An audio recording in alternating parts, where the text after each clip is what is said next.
Assalamu alaikum, bonjour et bienvenue à tous. J'espère sincèrement que vous allez tous bien. Vous savez, aujourd'hui, quand on observe le monde, quand on est sensible à ce qui se passe autour de nous, quand on parle avec des gens, on voit que s'il y a bien quelque chose qui rassemble tout le monde, c'est la souffrance et le désarroi. Il y a beaucoup de personnes qui sont dans des situations très difficiles, dans la souffrance, qui sont en dépression, qui sont en déprime, qui vivent tout le temps dans l'anxiété, le stress, etc., etc. Et parmi même les pratiquants, on trouve qu'il y a beaucoup de personnes qui ont été frappées par un fléau. Et ce fléau-là, c'est le désespoir.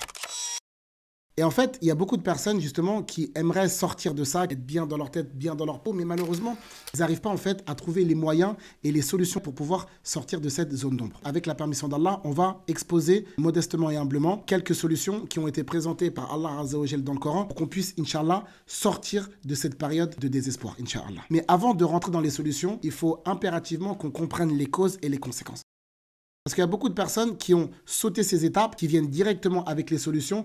Et tant qu'on va négliger ces étapes-là, on aura du mal à apporter des solutions optimales. Je répète bien, des solutions vraiment adaptées à la situation des uns et des autres. La première des choses, comprendre le monde dans lequel nous vivons actuellement. Aujourd'hui, la foi du musulman, elle est sans cesse remise en doute. On est mis à l'épreuve par des moyens donc, technologiques, que la télévision, que ce soit les téléphones portables. Ça, c'est des tentations qui n'existaient pas à l'époque de nos parents, bien à l'époque de nos grands-parents, et que dire de ceux qui sont venus dans les siècles précédents. Donc là, c'est une pédagogie particulière encore à prendre en compte, c'est une méthodologie différente encore à prendre en compte, parce que les gens, ils sont toujours proies à des doutes, proies à des tentations, proie à des ambiguïtés, proie à telle et telle chose. Je suis pas, alors bien évidemment, je suis pas en train de cautionner, je suis pas en train de tolérer, je suis juste en train de contextualiser. Lorsque les personnes sont sous l'influence et l'impact des réseaux sociaux de manière frénésique, quotidienne, journalière, ils voient des gens faire des choses et on a un problème, c'est qu'il y a beaucoup de personnes qui souffrent de crise identitaire, complexe d'infériorité. Ils ont peur d'être rejetés,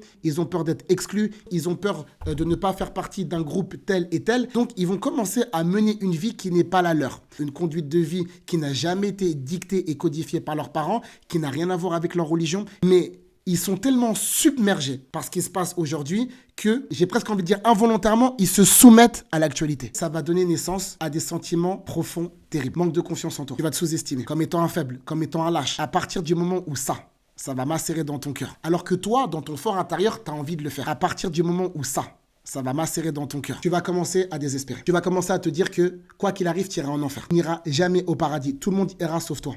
Et là, il y a un autre problème qui va encore s'ouvrir. C'est le désespoir. C'est ça qui va paralyser toutes tes actions. Quand tu es sur le passage piéton et que tu vois qu'il y a une voiture qui arrive et qui fonce sur toi, tu risques de mourir ou bien de sortir dans un piteux état. Donc, s'il y a bien un moment où tu dois courir pour t'enfuir, c'est ce moment-là. En fait, quand tu vois la voiture arriver devant toi, tu as tellement peur et tu es tellement choqué que tu es paralysé, tu es pétrifié, tu n'arrives pas à bouger. Le désespoir, dans ta tête, c'est exactement la même chose que cette voiture qui fonce sur toi. Quand tu désespères, paralysé, handicap, tu ne bougeras plus. N'oublie jamais.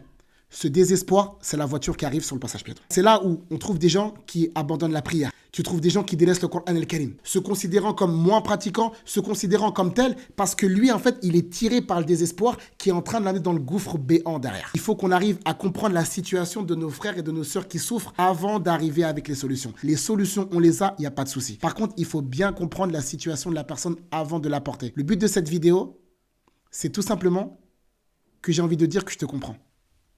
Et que je sais ce que tu vis, et que je sais ce que tu traverses, et les tourments dans lesquels tu te trouves actuellement. Je ne suis pas en train de dire que c'est quelque chose qui est bien. Je ne suis pas en train de te dire que je t'encourage ou que je t'incite à rester là. Mais je veux simplement dire que je te comprends. Et que c'est justement parce que je te comprends qu'avec la permission d'Allah, on va apporter des solutions. Et c'est à partir de ce moment-là que le Coran va rentrer en jeu.